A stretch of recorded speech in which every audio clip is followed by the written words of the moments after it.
हर घर में दो बेटे होते हैं, पर किस्मत दोनों की एक जैसी नहीं होती। फर्क तब पड़ता है जब माँ बाप खुद फर्क करने लगते हैं। एक बेटा हर गलती के बाद भी लाडला रहता है और दूसरा बिना गलती के भी कमतर कहलाता है। एक की हर ख्वाहिश पूरी होती है, दूसरे की जरूरतें भी बोझ लगती हैं।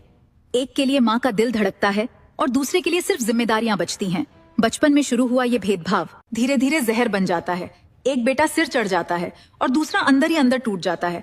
माँ बाप सोचते हैं हम तो सब बराबर करते हैं, लेकिन सच आईने से भी साफ होता है। प्यार कभी छुपता नहीं और भेदभाव कभी रुकता नहीं। जिस व्यक्ति को नजरअंदाज किया जाता है वही एक दिन सबसे ज्यादा दूर चला जाता है, और जिस पर आंख बंद करके भरोसा किया वही वक्त आने पर साथ छोड़ देता है। और फिर 60 साल की उम्र में दो बेटों के माँ बाप खुद बनाकर खा रहे होते हैं, क्योंकि उन्होंने एक बेटे के मुंह में आकर दूसरे बेटे से भेदभाव और गद्दारी की है। और ऐसे लोग ना घर के रहते हैं ना